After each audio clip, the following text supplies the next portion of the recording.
Welcome to the Dawgs Podcast with your hosts, Blake Reneker, Justin Charles, and Josh All.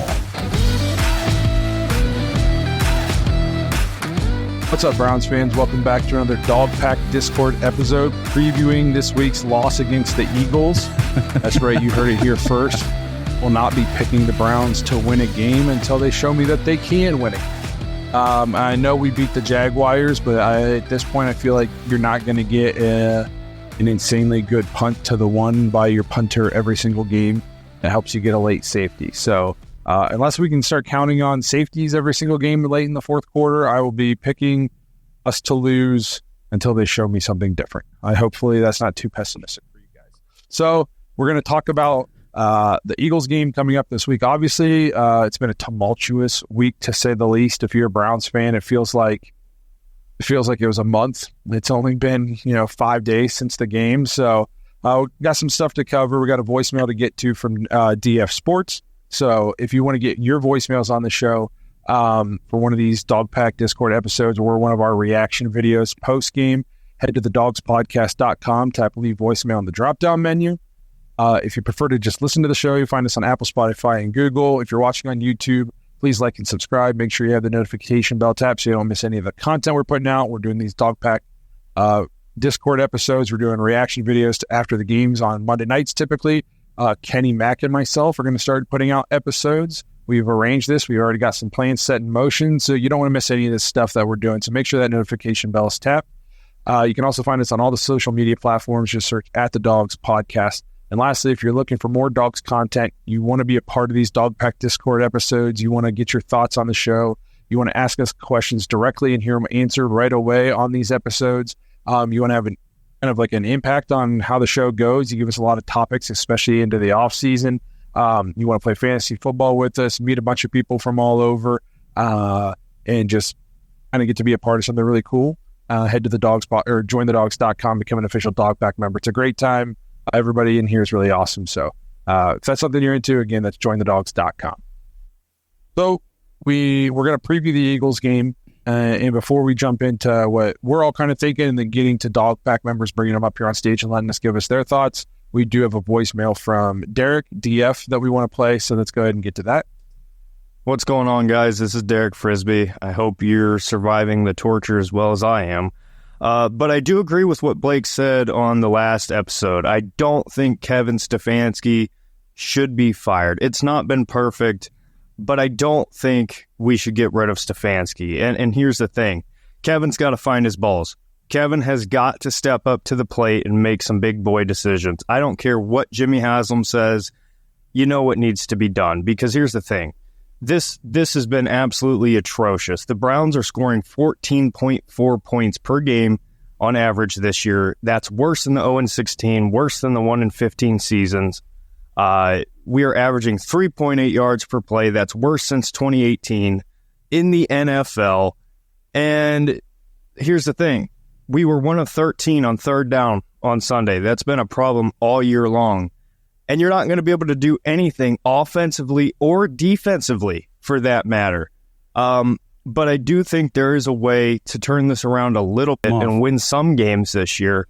Absolutely have to go under center, run through Nick Chubb when he comes back in the Kevin Stefanski offense with Jameis Winston heading up the offense. That's going to be the only way to figure out what we have here and how to fix it. We know Deshaun's not the guy. We cannot let Kevin die on this sword without finding out, is it him? This is probably a question we're going to ask ourselves the rest of the season, throughout the offseason. Guys, do you trust this organization heading into the future? And I mean Kevin, I mean Andrew, I mean Jimmy, I mean this whole operation, because there's going to be a lot of turnover, new quarterback, offensive line is going to need help. Running back's going to need changes. The question that I have, and I would love to hear your guys' thoughts, do you trust this organization? And if not, who don't you trust? And who do you trust? Wish you guys the best. Good luck. This is going to be a painful rest of the year. Go Browns. Do you want me to? Oh, go ahead, buddy. I was just going to say, there's a lot of good stuff in DF's voicemail there. If you would have asked me, do I trust this organization? If you would have asked me this like 8 weeks ago, I would have been like, oh, for sure. They built up so much. Yeah, of course, I love everything we're doing. I think the answer to that question is it's hard to decide in turn. It depends on how we handle what's coming up next. You know what I mean? Like that is Andrew Berry. Up until this point, I've been on board with everything we've done for the most part. You know, I was down on not adding some OL depth.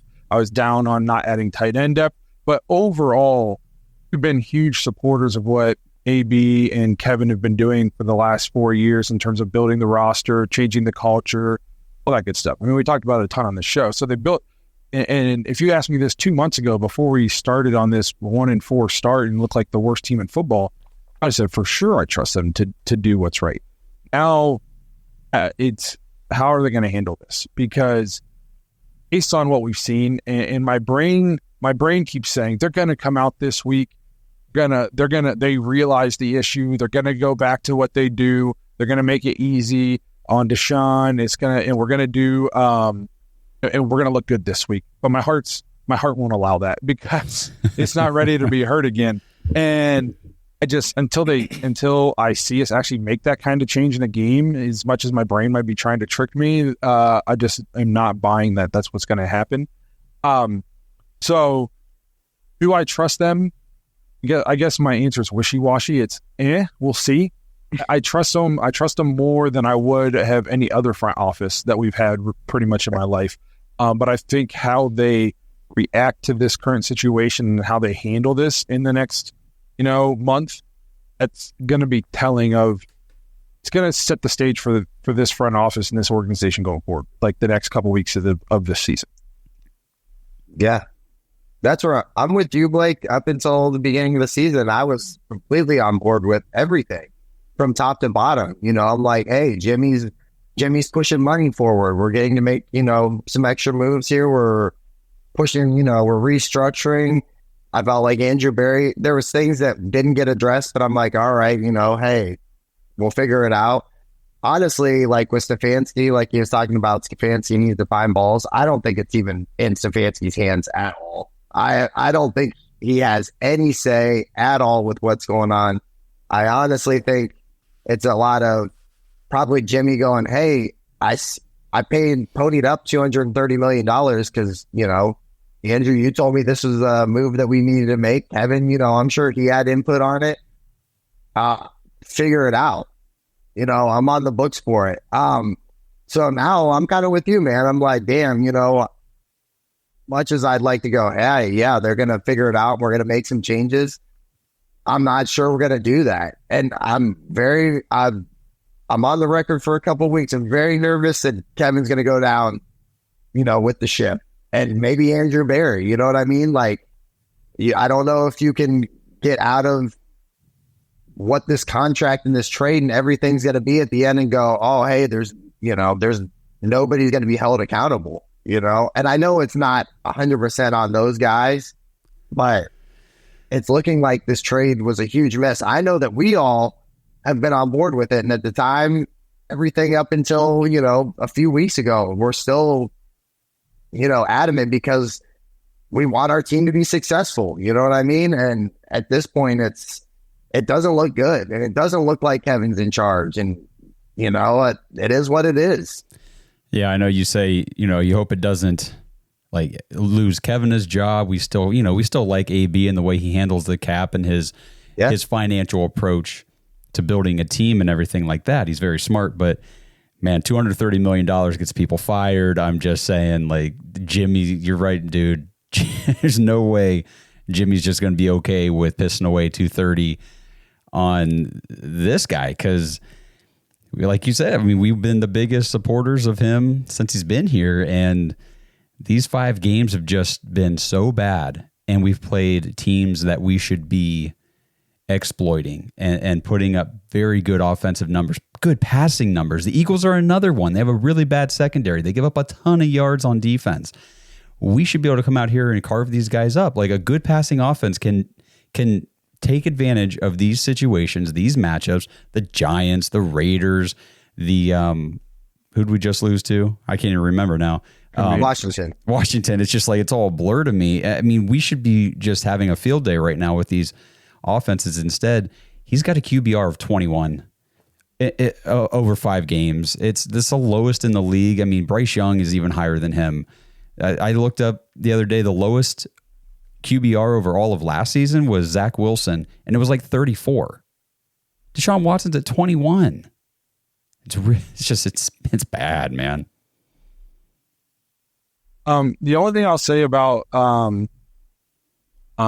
in terms of job security for Stefanski and AB is that all you ever hear this organization talk about is how there's they're like one mind, and they make all these decisions together, and it's not one person pulling the strings. And anytime they're going to make a big organizational decision, it's all of them are getting together and they're all in and they're all on the same page. So if you're going to preach that, then it's tough to come out and say, well, we're firing AB for going out and getting Deshaun, when supposedly it was Jimmy, D, AB, D Podesta, Kevin. It was everybody wanted to go get him. You know what I mean? So it's hard to hold one person accountable for it when all you've talked about for the last 3 years is how everything you do is as a group and as an organization, and you make all these decisions together and you're all on the same page. So if you were all on the same page by making the move, then how can you pin it on one guy? And you've been telling the world that for 3 years now. So that's the only thing I'll say about the job security thing. I'm with DF though, in terms of, I don't think Kevin should be fired. I don't think Kevin is perfect. Okay. I wish he used more motion and his offense was more of a modern NFL offense. Of course I do. That would be great. Do I wish we did a lot of the things that some of these high profile offenses are doing? Yes.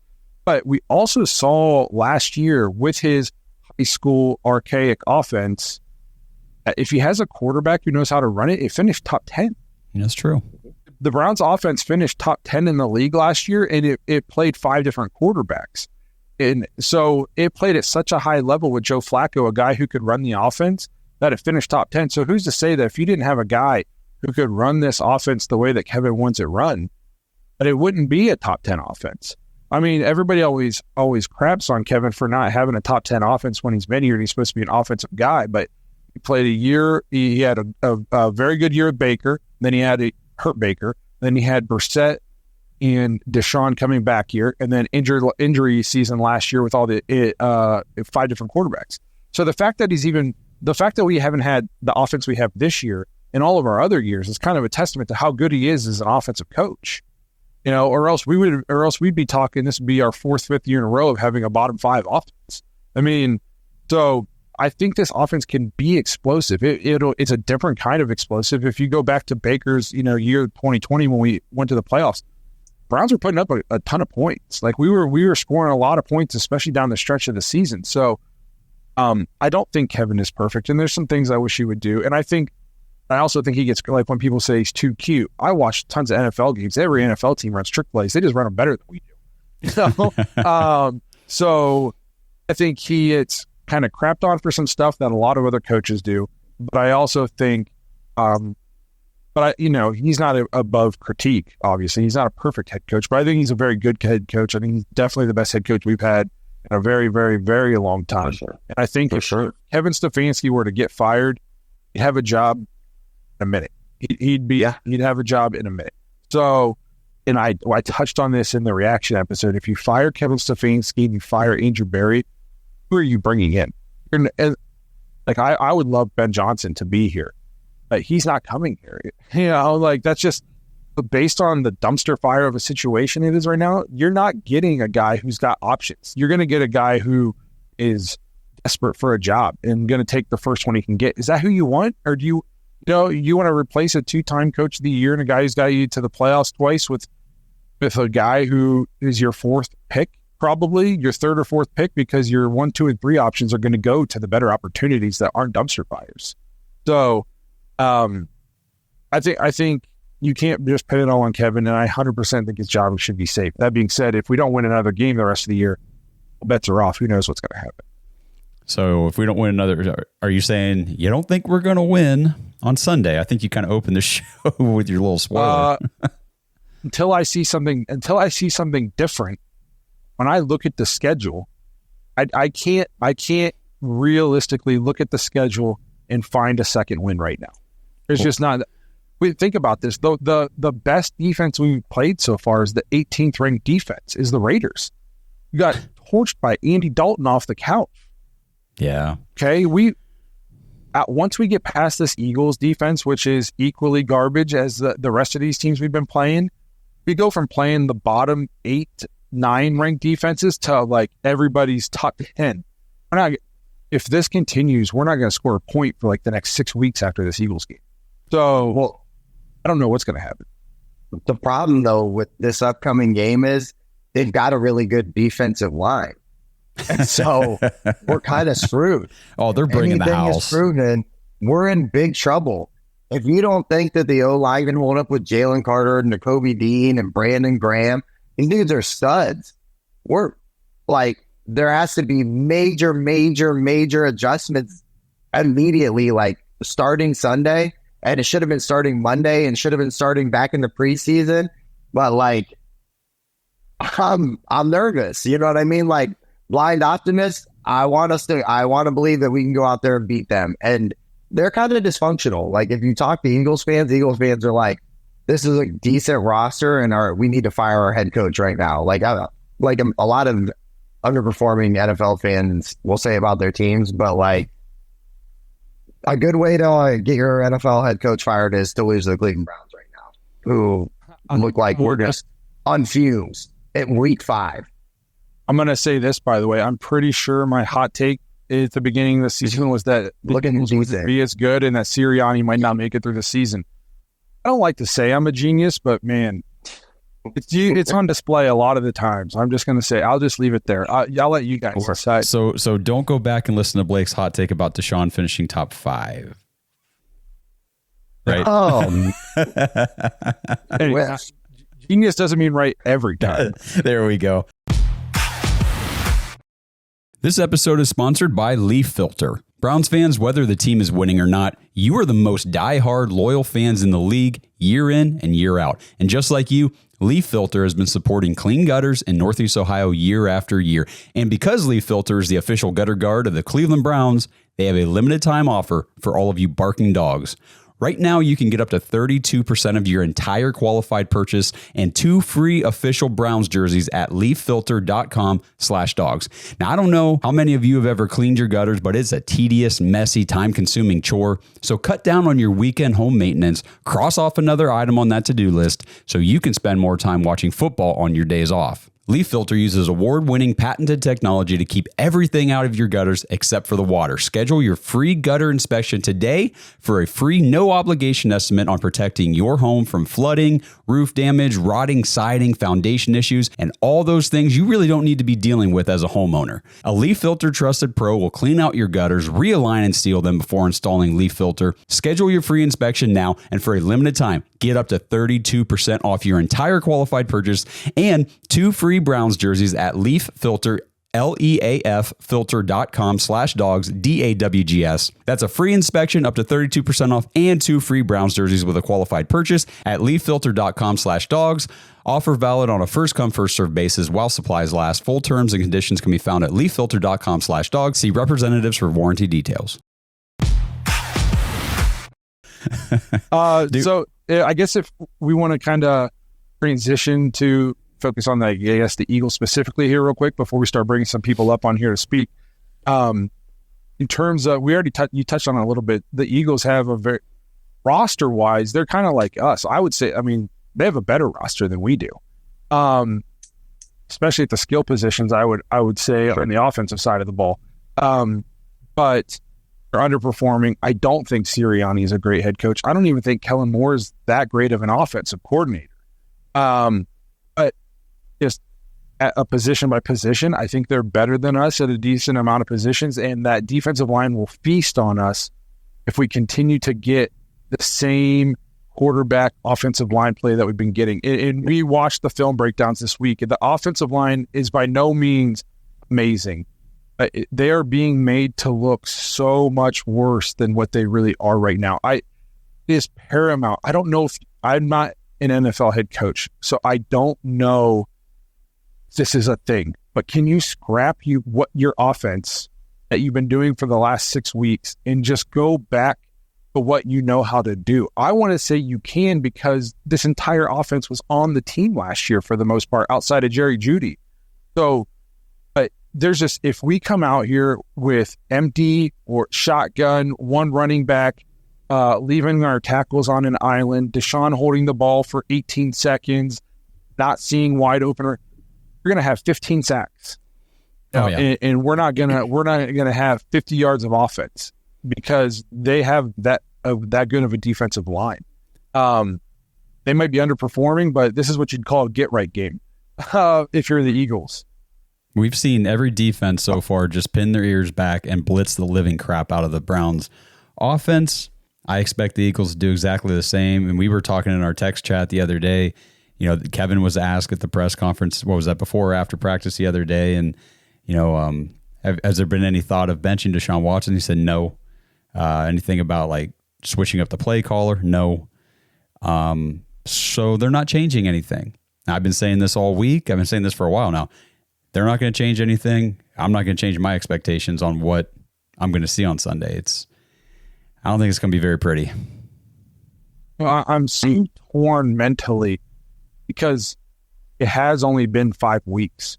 So part of my brain says, of course you don't blow it up after 5 weeks. It's brand new. You got to give it time. But then the other part of my brain says, it's been so bad consistently. No flashes. If I want to work through some of the rough patches, I need to at least see like a little bit of like week to week improvement. So maybe the Dallas game was awful, but then the next game, okay, we did this better. Then the next game and sure, maybe we haven't hit peak yet, but every week you're seeing like improvement and you're seeing progress, and you're like, okay, let's stick with this. This is worth sticking with for another 5, 6, 7, 8 weeks, or even the season. It's been getting worse weekly. And so it's like, you make a change in terms of play calling. I don't know if it matters who calls the plays, because people are open. Yep. I'm with you. People are open. And again, do we have an elite wide receiver core? I don't know if we do. I think we have a solid wide receiver core. Do we have an elite line? No. Do we have a line that I think is capable of winning football games? Yes. I would make the argument that if Jameis Winston started quarterback for the Browns all 5 games this year, I would feel comfortable saying the Browns would have at least 3 wins. And the defense would be looking better. We wouldn't be talking about what's wrong with the defense. And I just think that one position is crippling Browns. And some people will say, you can't blame it all on one guy. Well, again, everybody can be having problems, but if your foundation is bad, and there's no doubt about it, Deshaun is the foundation of the offense. Everything was built and put in place for him to succeed. He's making everybody else look worse. I mean, just go watch the film breakdowns. It was almost shocking. Like, I knew it was bad, but I don't know if I've ever seen professional quarterback play as bad as I watched in the Washington Commanders game film. Well, I've never seen anything like it. His second single-digit QBR game of the year, so it was clearly bad. It was very bad. You're right. The offensive line is not great by any stretch, but like you said, is it capable of holding up enough to win you a ball game? Absolutely it is. Get the ball out of your hands. That you're forcing these offensive linemen who are not built to be these elite level pass blocking linemen. You're forcing them to block for 3-4 seconds. They're not going to hold up. Are you kidding me? These edge rushers, these defensive linemen, they're coming after the quarterback. There's no way it's going to happen. And then, we're sitting here saying, oh, well, maybe the receivers aren't getting open. Yes, they are. They're open. It's like he doesn't. Quincy was saying it in his video. It's like he just doesn't understand that if I got pressure coming from the left side, I can throw this route to Cedric Tillman, I think it was, right over top of the linebacker, and he's open. But instead, he holds the ball and ducks back and tries to dance and juke out of the pocket and ends up getting sacked. Yeah, I know, like, we've had drops, and Mark Cooper's had problems with drops. Yeah, and I think it was you, Josh, who texted us and said almost like 50% of the throws to him this year have been off target. I don't want to make excuses for the guy. He's a professional receiver, catch the ball. But when almost half of the throws that get thrown to you are off target. It's almost surprising when it gets to you. I mean, like you're so, everything is so out of whack. And it's like, you know, when it rains, it pours. It's like, of course he's not, you know, again, I don't want to make an excuse for the guy. Catch the ball when it's thrown to you, but when 50% of the throws that are coming to you are off target, like how focused are you? You know, like it's that bad. If we kind of flip real quick, we just talk about the Eagles offense before we start bringing people on. I think Jalen Hurts has regressed a ton. Yes. Yeah. Okay? Fair. Every day he gets further away from Shane Steichen. He gets further away from being almost an MVP, to the point where I know the Deshaun thing's awful for how much we're giving him. The Eagles, if he continues to regress, they're going to be having the same kind of thoughts in terms of at least the money. They didn't give up the draft capital and whatnot, but I mean, and at least Jalen Hurts, I like everything about Jalen Hurts as a person, you know, but he's regressed a ton. So, but I think you kind of have to defend him almost like you defend Lamar. Like you can't just try to go all out pass rush, get 10 yards up the field. I think you have to maintain your lane responsibilities when you rush. This is a huge week for our interior defensive linemen, because if we can get Miles and Za'Darius and our other edge rushers up the field, we can't just have wide open rush lanes. It's got to be a contained rush. It's hopefully Mike Hall plays this week. It'll be good to have him back if he's in shape and he can play and can contribute. This interior line has to clutch the middle of this pocket, so that way when Miles and these guys get upfield on a pass rush, there isn't just huge wide open rush lanes for him, because that's where he'll kill you. Even if he's not throwing the ball well, he'll come out and run all around, you know, and be dangerous with his legs. So obviously they have great receivers, and I think they're coming back. But I think if you can contain rush Jalen Hurts and keep him in the pocket, that's by far your best chance at success. It is, but we have struggled mightily in recent weeks against the running backs, and the Eagles just so happen to have like one of the best in the entire league. Saquon Barkley. Like I know we're sitting here, we're talking about Jalen Hurts, obviously the quarterback and everything, but dude, if they come out and run the ball the way the Raiders ran the ball against us, Barkley will be over 120, couple touchdowns. Like it won't even matter. They'll just salt the clock away. Yeah, at the half. I mean, seriously, they will just kill the clock. We'll go 3 and out every time, and they're just going to run it down our throats and beat us. No, I'm with you guys. Like you said, I think you can force Jalen Hurts into making some mistakes. I mean, he's thrown a lot of interceptions. I think he's at 3 or 4 already this year. 4. All right. But the fact that they're going to have AJ Brown, Devontae Smith, Dallas Goedert is actually having a really nice year, kind of surprisingly, like low key people. I mean, AJ Brown and Smith missed some games, but their offense is really nice. They've got special guys all over the place. It's going to be, if we leave our defense out on the field all game, it's not even going to be close. I think we're going to be in very big trouble. So here's the Eagles kind of mirror the Browns a little bit in terms of their offensive efficiency, at least in terms of points per game scored. They scored 34 points week 1 against the Packers, and what was like that crazy game. And I think Jordan Love played the whole thing, or he got hurt. I don't remember. He got hurt the last play. But then they score 21 against the Falcons, and then they only score 15 in a win, and then they only score 16 in a loss. So they're barely scoring 4 points. I mean, the week 1, they had the good week. Saquon went off like 3 touchdowns in his first game as an Eagle. But outside of that, they're not lighting up the scoreboard. And they got, like you listed off, they got Saquon, who's 3rd or 4th in the league in rushing. They got Jalen Hurts, a former MVP candidate, Devontae Smith, AJ Brown, Dallas Goedert. These are 2 offenses that should be performing better. Yeah. Okay. So it's like, which one of them is going to wake up this game? And I think that's going to be the difference, because, like on paper, this should be one of the best offenses in football, and they're scoring 21-12 and 6, or 21-15 and 16 the last 3 weeks. Now, 21 one of them's coming up unachievable for us. Yeah, and that 21 was because Saquon dropped a touchdown, and like a surefire touchdown right at the end of the game. One of them's coming off a bye too and got healthy. And the other one is trying to figure out what the hell is going on. Could use a buy. I hate to talk. It's Eagles preview, so I don't want to just bash on our medical training staff, but there's something. I've been saying this for like 4 off seasons now. I do not understand why our injury list is. Do you want to hear it? Every team we play is this long. It's what, 20 It's all the same. week? It's all the same injuries all the time. Like, what are you have to scroll? You have to scroll through it. Do you guys want to hear it? I got time.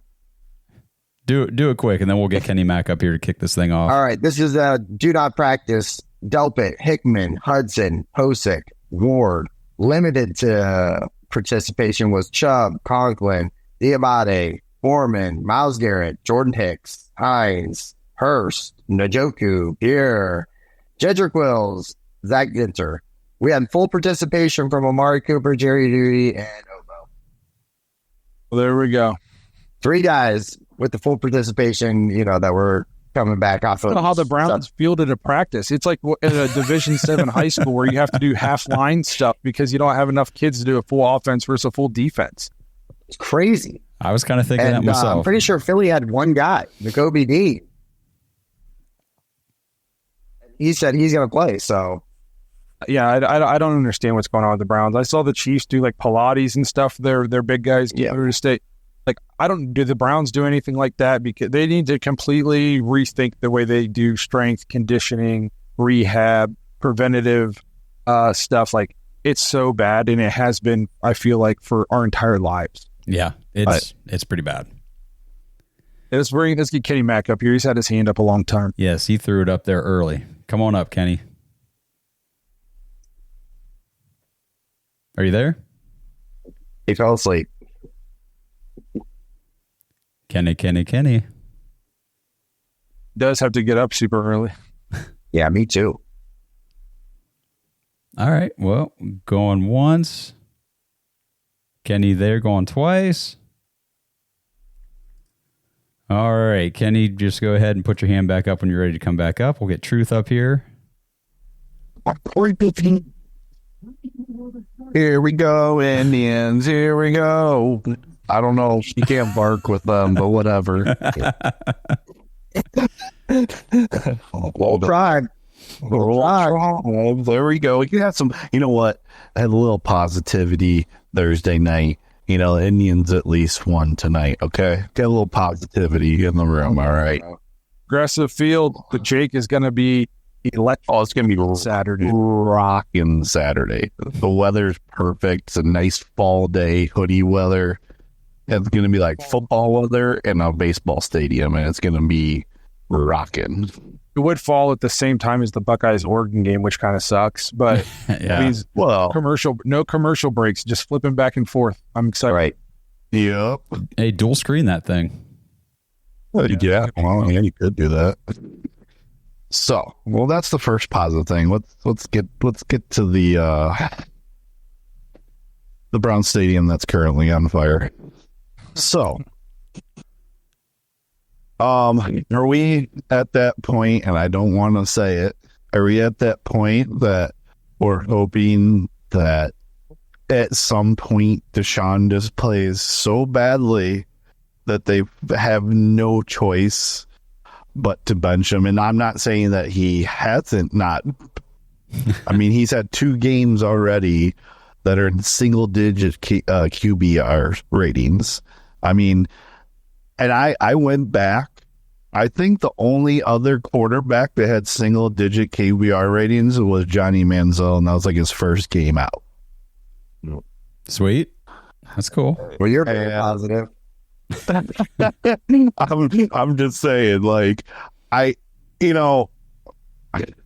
maybe Deshaun turns it around at some point, but just the whole organization, like, even what like Deshaun said today, like, he doesn't feel it, or he doesn't see people wanting to like him to be benched or whatever, even though, I'm sure he does. He just, doesn't care because he has a guaranteed contract, mind you.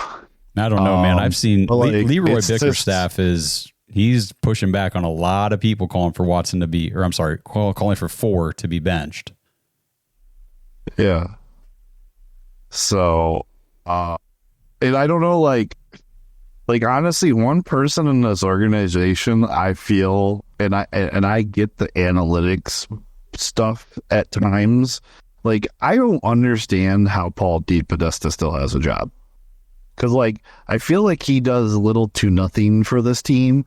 Like, yeah, maybe we got a few players on a trade here and there that had good analytics, or we got this one draft pick that might have worked out. But, like, he's been here, since, Freddie? Or before Freddie was here? Hugh Jackson? It's been a while. I think he was here with you, wasn't he? Yeah. I think it's been like 10 years now. Yeah, but what has he really done for this organization? Like, it just, seems like he's just a background character. We see him, every once in a while, and he just collects a check. So we should have him on the show. Seriously. Do you find him? Is he witness protection program? I'm not sure. I don't want to be that guy, but is Justin and Josh frozen for anybody else? Uh-oh. Must just be for you. I think everything's good on my end. But I am holding my arm up because I'm changing to another football game. Tony says we're good. I will say real quick to address what Brad was saying. I don't think I'll ever be at the point, and we'll see. I mean, who knows? 3 more losses, terrible, could change things. But I'm not rooting for anybody to go out on the field for the Browns and fail, because I don't want the Browns to fail. I want to freaking win games. I would love to go to Philly and shock everybody and come out with a win. Deshaun looks good, and we move the ball on offense. We score points. We pick up first downs. Imagine that.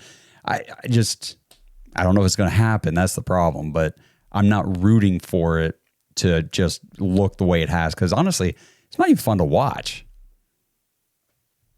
The definition of insanity, man.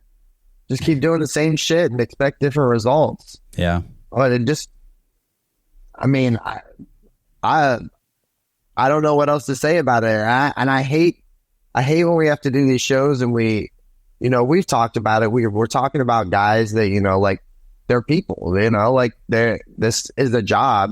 So it sucks to, have to be like, well, this guy didn't do good, or these guys suck, or this guy didn't draft well, or I think as Browns fans, we only want success for the team. You know what I mean? I don't think there's anybody rooting against the Browns that, at least I hope not. But then what are you doing it for? You know what I mean? Why are you a Browns fan? But, no, I mean, I'm going to go into this game the same way I go into every Browns game, and I'll be like, hey, let's give them some hell and let's go get a win. And then, probably around 4:00, or I'm going to be like, damn, well, what game's on now?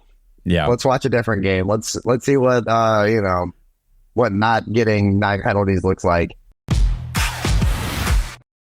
This episode is brought to you by Manly Bands. Dog Pack, if you followed the show for a while, you know that I recently got married. I got my wedding band at Manly Bands. Now, I opted for something a little more simple, so I just got a plain, simple, gold, polished band from Manly Bands, but that's not everybody, and I'm telling you, they've got so many cool different designs and materials available. They've got bands made out of Jack Daniel's whiskey barrels, meteorites, even dinosaur bones. It's so cool. Just head to manlybands.com, check out the selection, see what they have. They've even got build your own bands if you want to make a custom style band for yourself. And right now, use promo code DAWGS, DAWGS, at manlybands.com when you check out, and you'll get 25% off your order. 25% is a big deal. So make sure, if you guys are looking for a new wedding band, Blake mentioned last week or two on the show that, he's lost a lot of weight in the last year. And so his wedding band is a little too big for him. So he's thinking about getting a new one. And I told him, I said, just go to Manly Bands, see what they got. And the 25% off your order is such a great deal. You really can't beat it. So at least go check it out, see what they have. They've got some really cool stuff. And again, promo code DAWGS, DAWGS, if you decide to buy one, and you'll get 25% off of that purchase. If you don't know your ring size, you can order a free ring size guide. They'll ship it straight to you. You can punch out the little rings and put them on your finger to see which size fits you best. And then every single band you order comes with a free silicone ring for whenever you want to work out or go swimming or whatever you need a silicone band for. You get one for free shipped with your purchase of a Manly Band from manlybands.com. So check it out. Again, manlybands.com. Use promo code DAWGS for 25% off your order. Yeah, so it looks like Blake may have frozen. Not sure if he's still with us, but we got Kenny up here. Kenny, are you good now?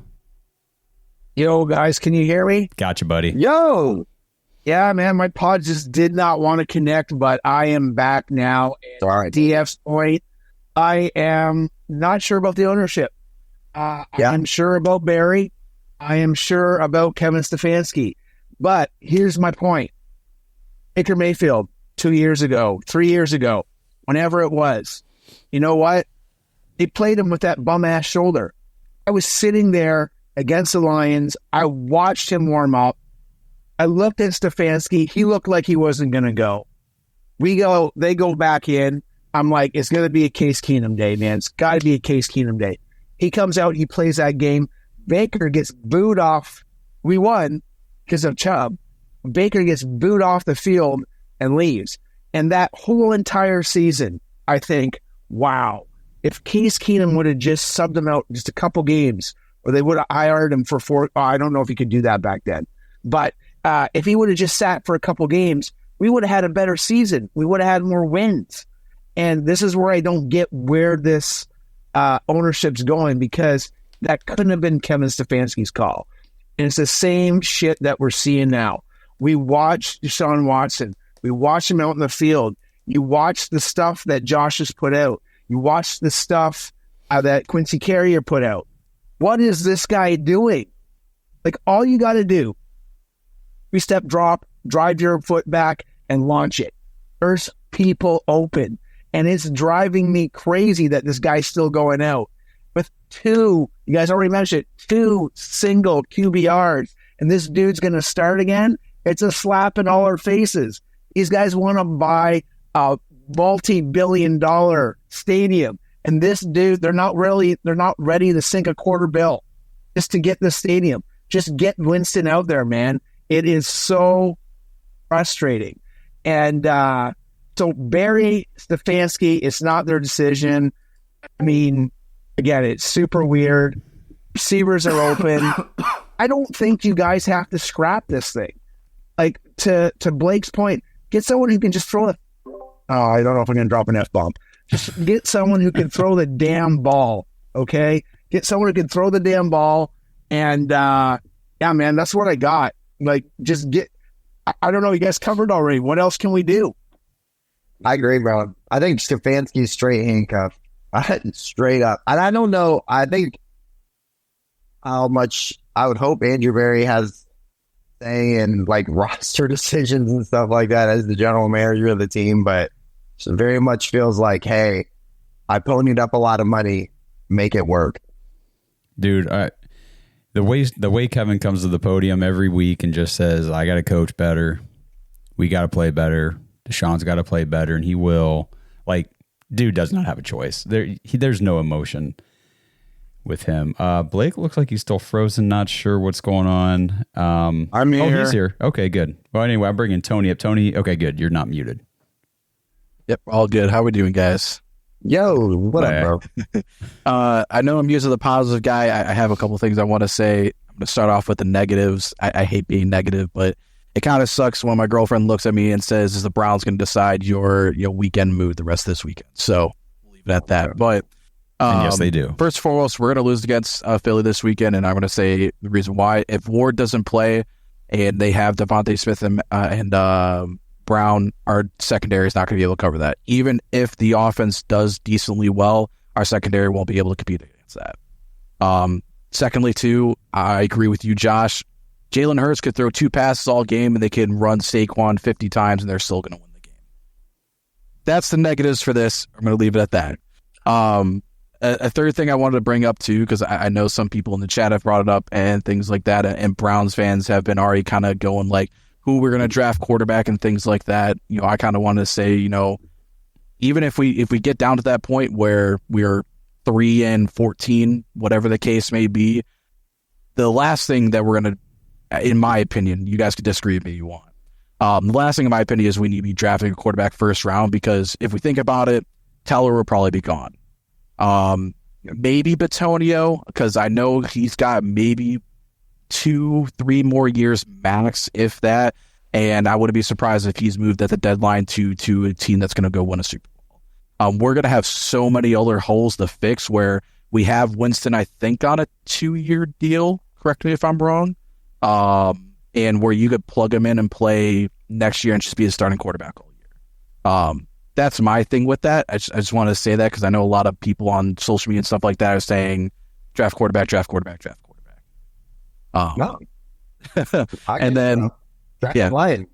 Yeah, because we have a lot of holes. Exactly, because the last thing I want to see is what we've seen all our entire careers is watching the Browns draft a quarterback really high up, and we have so many other problems that these quarterbacks just end up failing, and that's how it is. And Jameis is on a 1-year deal, bro. One year contract. But so 1-year contract. Sign him back for a second year to be a starting quarterback and give him a starting job. We'll leave it at that. But the last thing is, the one positive thing I will say is, I have a gut feeling where my heart tells me no, but I'm going to stick with it because I want to be positive in some sort of way. I think the Browns can pull a 2022 chapter out of Detroit Lions playbook. So where the Detroit Lions went this season, I think they started 1-6, I think was their season in 2022, and ended with a 9-8 record, I think it was, to almost making the playoffs. And I believe that can happen for 2 reasons. A, as much as I think Haslam really wants to start the Watson because he's put so much money in him, I would want to truly believe in this organization that if they go 1-6, lose against Philly, and then lose against Cincinnati for that first divisional game, you would bench Watson. And then you would bring in Winston. And I think that spark and bringing in that belief is going to be able to move this team, where I'm not going to say we're going to win 11 straight games from there. I mean, not 11 straight, 10 straight games from there, but at least come close to a somewhat like, hey, we're figuring things out, where we can go in the next year and be like, all right, maybe we do just sign Winston for 1 more year.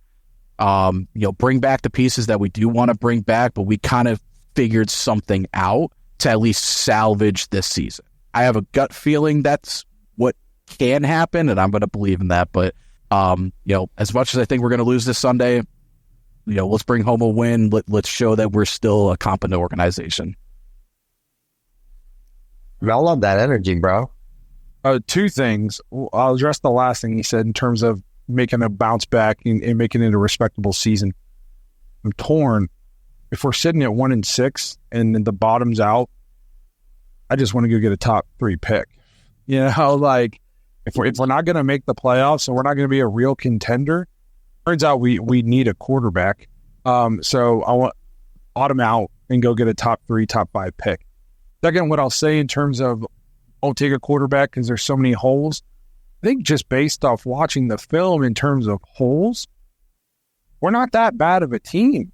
Maybe there's things that need fixed, obviously, but we're a quarterback away from not being a 1-4 football team right now. Let's be honest. Like I said, if Jameis starts all these games, we at least have 3 wins, I feel like.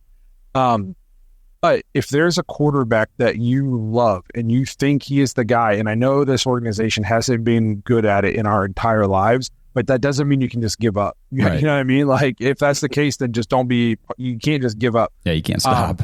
You have to take that guy. If you think he's the guy and you think he's the guy who turns your organization around and you have that pick, you have to go get him. Because if this, continues to go the way we all think it's going to go and the way it has been going, we're not going to have money to fill holes. Okay. So you can't say, let's just keep Jameis and then fill a bunch of holes in. With what? There's not going to be free agents. The only way we've been all happy with the money and saying there's not going to be cap casualties and all this stuff. this was all under the assumption that Deshaun was going to play well. We were going to extend him and all this.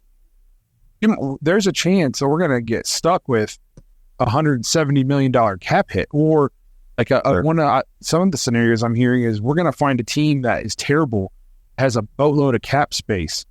We are going to trade Watson to them along with one of our picks just to get him off of our books and cut that dead cap space in half, just so we can survive this in some way. So it's not going to be, chances are there's not going to be money for free agents. So if you have to have a rookie quarterback, now I'm not saying you can't re-sign Winston still. Okay, go get your guy in your top 3. And if you don't think the roster is good enough to put around him and you don't want to destroy his confidence in the first year, sign Winston back for 1 year and have the kid sit behind Winston for a year. But if you think there's a guy this year that is the future of your organization, you can't pass him up. You have to take him. It's just the way I feel. No, I get what you're saying, bro. But also, like, have a left tackle unless we think Jed is the guy. You know what I mean? Because I'm not sure he's the guy. And who knows what we got going on as far as like the offense. But I understand what Tony's saying. Like, maybe get a left tackle, get a competent left tackle, and then that way, when you do draft a young quarterback, he's not completely hair on fire, running around for his life every 2 seconds. But I get your argument. My pull it off well. My pushback is with like the left tackle thing. We had a Hall of Fame left tackle for almost like half of my life, and we didn't win any games. Yeah, but we didn't have really any good quarterbacks either. I mean, we had okay, so but like, exactly. You know what I mean? There was so many problems, bro. There was so many problems. Left tackle doesn't get you wins. Franchise quarterback gets you wins. So if one of these guys is a franchise quarterback, you have to get him. All right, we could be doing this. I've done this for almost 30 years. I know what I get what you're saying. I know. I haven't. Trust me. Keep watching the shit every Sunday. I know. At one point in our lives, the Browns had like, and I'm not talking about the last couple of years, like going back 10, 15 years, the Browns offensive line was the top 5 line. Yeah. Yeah, for sure. You had Alex. You had Joe. I get that. Mitchell Schwartz. So you got to have, at one point we had Joe Thomas, Joel Bitonio, Alex Mack, and Mitchell Schwartz. Yep. And we didn't win football. And didn't we have Kevin Zeitler? You got to have the guy. You got to have the guy at quarterback. You just got to have the guy at quarterback. Let's get Peter up here, and we'll wrap things up. After Peter's done, we'll get Kenny Mack up here one last time. Yeah, there we go. Hey guys, how's it going? Good, man. How are you? Good, Peter. Doing all right, man. I got a couple things. Unfortunately, none are positive because it's tough. But I went to the first 4 games, and I'll tell you, man, if whatever happens in this game and they bring Watson back out and we get blown out by the Bengals and it's because it's his fault, that crowd is going to eat him alive. It's going to be so hostile. And I will be one of them. I don't boo, but I swear to God, I will start the Winston chants. I swear I will. It is what it is at this point. I don't know what it's going to take for them to figure out. I mean, what would it take? What does he have to do here to be re-signed next year? Is there anything he can do short of taking us deep into the playoffs? And that's probably not going to happen. I mean, guaranteed contract, I guess. I don't know, but I'm okay with just sending him home, right? He's going to be on the 53 the rest of this year. He's got to be on the 53 the rest of next year. Yeah. After next year, I think you could cut him and it would be like a Russell Wilson type dead cap, like $80 million, which is terrible. But if you get a rookie quarterback, then you can stomach it for a season. But if we cut him this year, I'm pretty sure it's $172 million dead cap hit. Yeah, literally, that's accurate. Be able to have the rest of our team. So he's unless we trade him, like I mentioned, it's almost like what the Texans did with Brock Osweiler, where we took him just to cut him. Yeah, put his money on our books. Unless we can get some team to do that, he's gonna be on our team on the 53. Yeah, in next year. Now, I don't mean play football. That's what I mean. I don't mean cut him because obviously, everything you just said is accurate. I mean, put him on the bench and put someone else in to give you a chance to win a game. I mean, if it can't last any longer than us getting decimated by Cincinnati, if that were to happen. I can't imagine it lasting any longer. I can't imagine. You can't get embarrassed. with at home by people you know. With how hostile that home environment will be, I cannot imagine they're going to want to turn around and trot him out there against Baltimore the following week. Right. In that stadium. Oh, God. Yeah. Yeah, man. This is arguably the most angry I've ever seen the fan base. Yeah. Oh, for sure. Yeah, for sure. That. If they're unified, this might be the first time I've ever seen the fan base unified. Yeah, we're all coming together. There's no more defenders left. I haven't seen one. Oh, they're out there. It is what it is at this point, man. I think Winston, could come in there and do better. I mean, he can obviously do better. Yeah. I think he could do good enough to win us some games. I don't know about playoffs or anything at this point, but at least it won't be a joke anymore. My nightmare scenario for Sunday is that we lose, but Watson looked just good enough that they keep starting him. That's my nightmare scenario. If we're gonna lose, just lose bad and bench him, please. That's where I'm at this point. Yeah, I feel like I kind of agree. Yeah, let's get Kenny back up here to wrap this thing up. Oh, he's bringing on the camera. There we go. Yeah, guys. You know what? I've had enough with the top 3 picks. I don't need it. I don't want to blow this up. I think our defense, I think our special teams, I think we're good enough. Like, we don't need to change anything. There's one thing, and I'm going to be positive with this. I think the team's okay.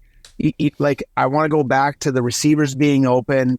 If you can just even hit like a guy in the flats, in stride, you're going to be a better team. Just, Jimmy, please, if you're listening to me, we met each other at training camp. Just make the change, man. Make the change. But to dial it back a bit, we got good players on this team. Clearly, they're going out. The defense has been on the field too long, right? They're made to stop the run and then get after the quarterback, and that's not happening.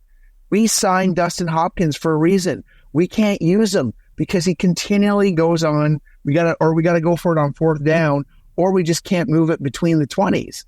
Just get a guy, like I said, that can go and 3-step drop, 5-step drop, plant your foot, get it into the ground. And I think we'll be good.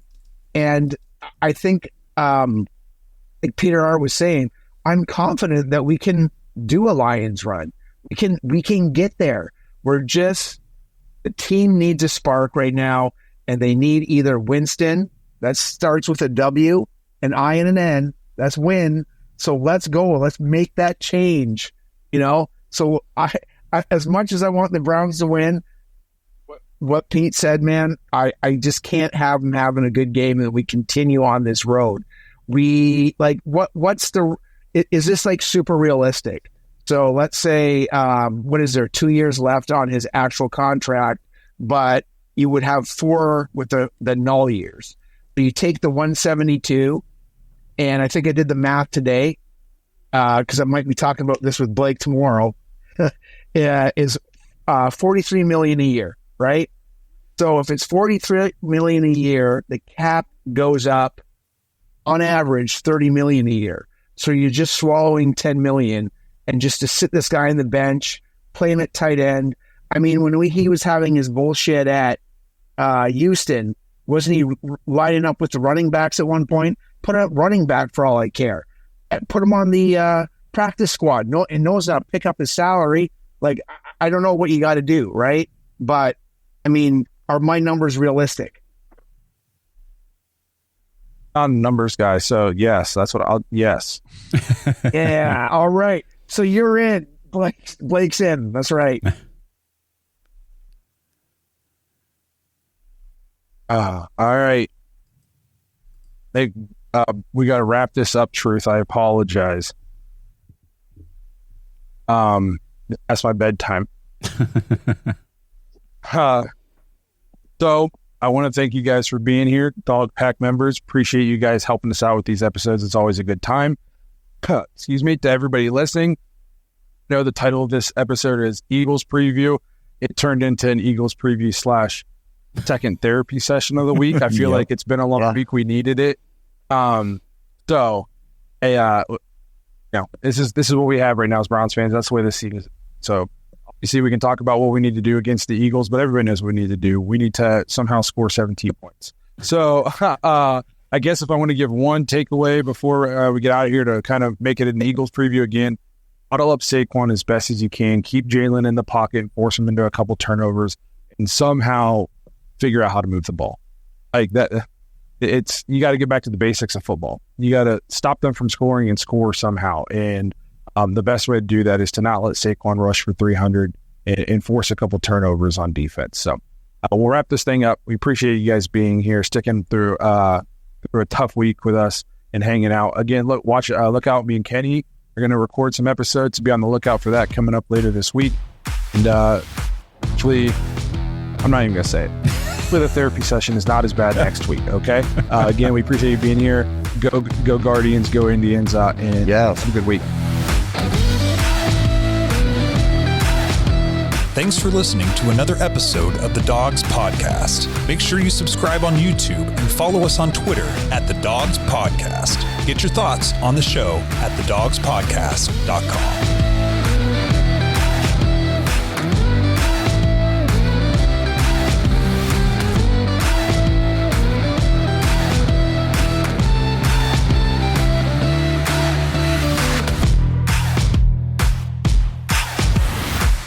This episode is brought to you by Danger Coffee. Browns fans, we talk about how Danger Coffee is made free from mold toxins that are in 45% of the world's coffee, but that's not all that Danger Coffee has to offer.